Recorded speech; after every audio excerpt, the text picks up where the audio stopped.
ಪಟ್ಟನೆ ಒಂದು ಹೆಣ್ಣಾಗೋಯ್ತಂತೆ. ಪರಮಪದ ಪಾದ, ಶಿಲೆಯ ಬಾಲೆಯ ಮಾಡಿದ ಪಾದ, ಭವ್ಯವಾದ ಪಾದ, ನರಸುರರಿಗೆಲ್ಲ ಬೇಕಾದಂಥ ಪರಮಪದ ಪಾದ ಶ್ರೀರಾಮಚಂದ್ರನ ಪಾದ. ಅಂತಹ ಪಾದವನ್ನ ಸೋಕಿದ ತಕ್ಷಣ ಒಂದು ಬಂಡೆ ಹೆಣ್ಣಾಗಿ ಕೊಡ್ತಿದ್ದಾಳೆ. ರಾಮ ಮಿಥಿಲಾ ನಗರದಲ್ಲಿ ಸ್ವಯಂವರ ನಡೀತಾ ಇದೆ. ಜನಕರಾಜ ಮಹಾರಾಜ ಆಸ್ಥಾನದಲ್ಲಿ ಸೀತಮ್ಮನಿಗೆ ಸ್ವಯಂವರ ಅಂತ ಡಂಗೂರ ಹೊಡಿಸಿದ್ದಾನೆ. ನನಗೂ ಕೂಡ ಪತ್ರ ಬಂದಿದೆ, ಅಲ್ಲಿಗೆ ಹೋಗೋಣ ನಡೆಯಿರಿ.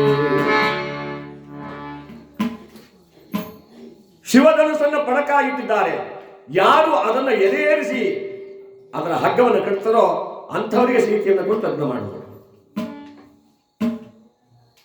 ಇತ್ತ ಕಡೆ ಬೇಕಾದಷ್ಟು ಜನ ರಾಜಾಗರಾಜಗಳ ಬಂದು ಸೇರವರೇ.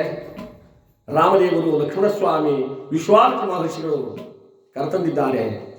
ಅವರೊಂದು ಕಡೆ ಕುಳಿತಿದ್ದಾರೆ. ಬೇಕಾದಷ್ಟು ಜನ ರಾಜರು. ಸ್ವಯಂವರ ಶುರುವಾಯಿತು. ಒಬ್ಬೊಬ್ಬರು ಒಂದೊಂದು ರೀತಿಯಾಗಿ ತಮ್ಮ ಬಲವನ್ನು ಉಪಯೋಗಿಸಿ ಆ ಶಿವಧನುಸನ್ನು ಎತ್ತುತ್ತಾ ಇದ್ದಾರೆ.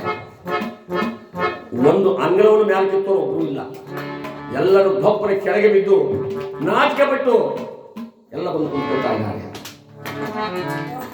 ರಾವಣೇಶ್ವರನಿಗೆ ವಿಚಾರ ಗೊತ್ತಾಯಿತು. ಲಂಕಾದೀಶ್ವರನಾಟಕದ ದಶಕಂಠ ಬಂದ, ಆನಂದದಿಂದ ಬಂದ. ಸೀತೆಯ ಬರಿಸಲು ಹನುಮಯ ನಿರ್ಮಲಿ ಬೇಗ ನಿರ್ಮಲಿ ತಾವಲ್ಲ. ಕೃಷ್ಣವಸ್ತುವಿನ ಕುಮಾರ ದೂತ ಅತಿವೇಗದಲ್ಲಿ ತಾವಲ್ಲ. ಜಾನಕಿ ಬರಿಸಲು ಬೇಗನೆ ತಾನು ಹನುಮಯ ನಿರ್ಮಲಿ ತಾವಲ್ಲ.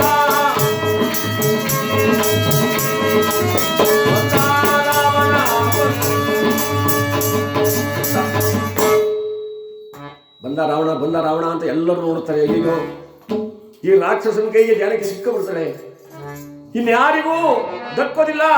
ಇವನೇ ಈ ಶಿವಧನುವನ್ನು ಎತ್ತಲು ಶ್ರೇಷ್ಠ, ಬಲವಂತ, ಶಕ್ತಿವಂತ, ಎಲ್ಲಾ ವಿದ್ಯೆಯನ್ನು ಕಂಡಿದ್ದಾನೆ. ಜಾನಕಿ ಅವನು ವಶವಾಗ್ಬಿಡ್ತಾಳೆ ಅಂತ ಎಲ್ಲರೂ ನೋಡ್ತಾರೆ. ಗಾಬರಿಯಿಂದ ರಾವಣನ್ನೇನೇ ನೋಡುತ್ತಾ ಇದ್ದಾರೆ. ಎಲ್ಲರೂ ಕೂಡ ಬೆಚ್ಚಿ ಬೆರಗಾಗ್ಬಿಟ್ಟು ಪ್ರತಿಯೊಬ್ಬರು ಕೂಡ. ರಾವಣೇಶ್ವರ ಬಂದ ಹೊಡನೆಯೇ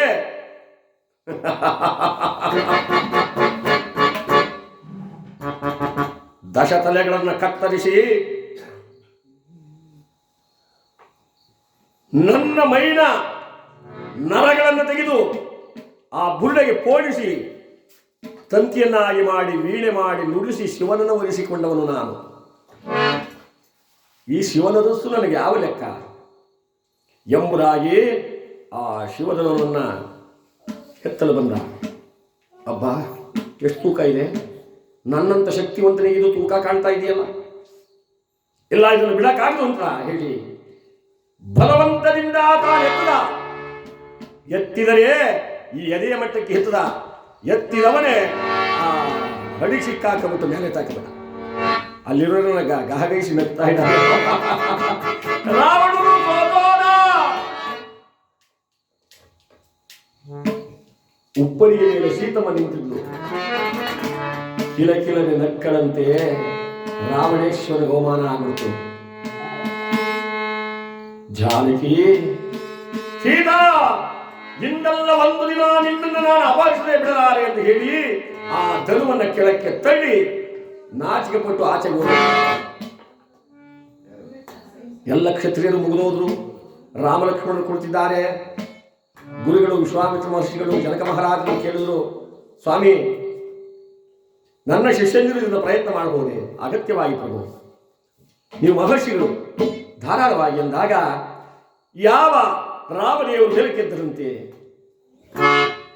ಭಗವಂತ ಸರ್ವಂತ್ರ್ಯಾಮಿ, ನೀಲವೇಗ ಶ್ಯಾಮ, ಪ್ರಾಪ್ತ ವಯಸ್ಕನಾಗಿದ್ದಾನೆ. ಯಾವ ಆ ಶಿವಧನುವನ್ನ ಒಂದೇ ಹೇಟಿಗೆ ತಾನು ಎತ್ತಿದಂತವನಾಗಿದ್ದಾನೆ. ಆ ಹಗ್ಗವನ್ನ ಕಟ್ಟಿ ಎಳಿತಾ ಇದ್ದಾನೆ. ಚಟ ಚಟ ಎಡುತ್ತಲಿ ಉರಿ ಹೇಳುತ್ತಲಿ ಮುರಿದು ಬಿದ್ದು ಆದನೋ.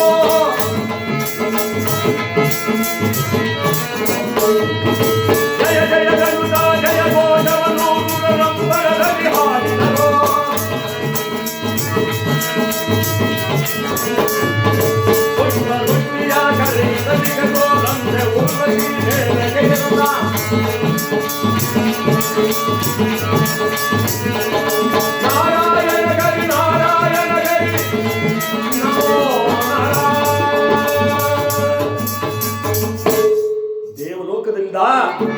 ದೇವತೆಗಳ ಪುಷ್ಪವೃಷ್ಟಿ ಕಲಿಬಿಟ್ರು. ಯಾವಾಗ ಚಡಾರಂತ ಶಬ್ದ ಬಂತೋ ಧನಸ್ಸು ಮುರುಗು ತುಂಡ ಆಗೋಯ್ತು. ಅಲ್ಲಿದ್ದವರೆಲ್ಲ ಹೇಳ್ತಾರೆ, ರಾಮ ರವಿ ಕುಲ ಸೋಮ ಜಗದಾಪಿ ರಾಮ ರಾಮ ರಾಮ ರಾಮ ರವಿ ಕುಲ ಸೋಮ ದಶರಥ ಕಂದ ಶ್ರೀರಾಮ ಜಗದೊಡೆಯ ರಘುರಾಮ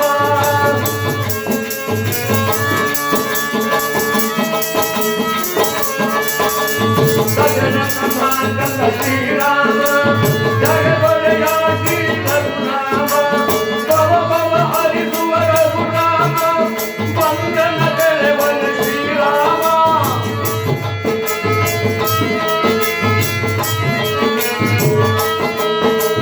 ಮುಕ್ತಿ ಮಾರ್ಗಕ್ಕೆ ಇದುವೇ ಬಹಳ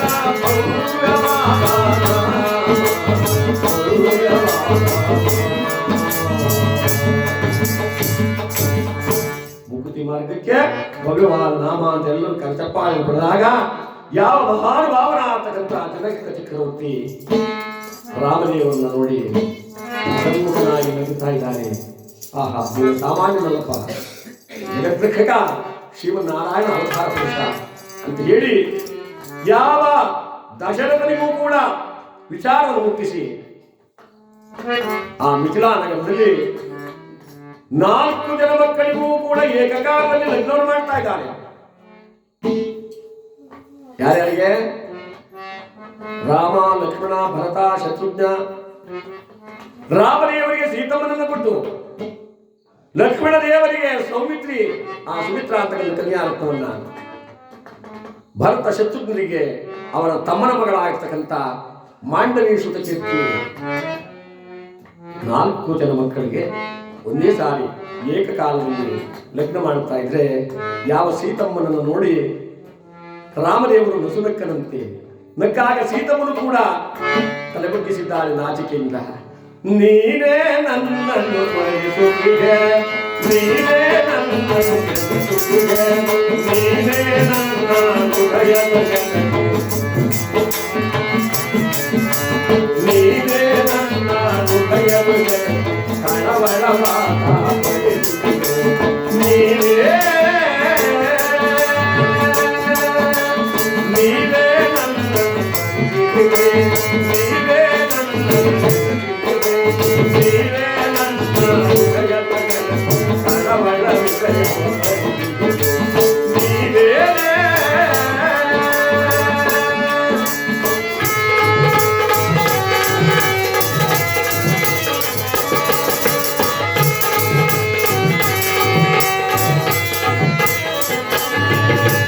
ಕಣ್ಣಿನ ನನ್ನದಿನಾದದಿನು ಮನಸ್ಸಿನ ಮಲ್ಲಿಗೆ ಮೈದನಿಸಿ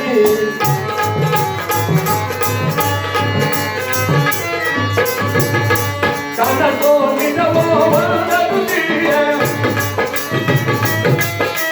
ಕನಸೋ ನಿಜವೋ ಒಂದನುದಿಯ, ನೀವೇ ನನ್ನ ನೆನಪಿಗೆ, ನೀವೇ ನನ್ನ ನೆನಪಿಗೆ, ನೀವೇ ನನ್ನ ಹೃದಯದ ಹೃದಯವ ಕಳವಳ ಬಡಿದಿದೆ, ನೀವೇ.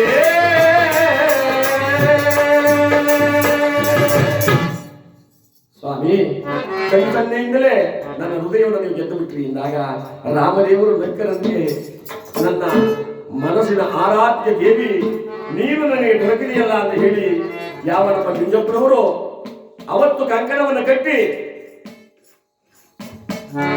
ಆ ಯಶೋಧಮ್ಮನವರನ್ನ ಕುತ್ತಿಗೆಗೆ ತಾಳಿ ಕಟ್ಟಿ, ನಾನು ತಾಳಿ ಬಾಳಿ ಕೊನೆ ಉಸಿರಿನ ತನಕ ನಿನ್ನ ಜೊತೆಗಿರ್ತೀನಿ ಅಂತ ಸಪ್ತಪದಿಯನ್ನು ತುಳಿದು ಹೂಮಾಲೆ ಹಾಕೊಂಡು ಕರ್ಕೊಂಡ್ಬಂದ್ರು. ಆದರೆ ಇವತ್ತು ಅವರನ್ನು ಒಬ್ಬಂಟಿಗೆ ಮಾಡಿಬಿಟ್ರು. ವಿಚಾರ ಅವ್ರ ಪಕ್ಕದಲ್ಲಿ ಬನ್ನಿ, ಅವ್ರು ಬಂದ್ರ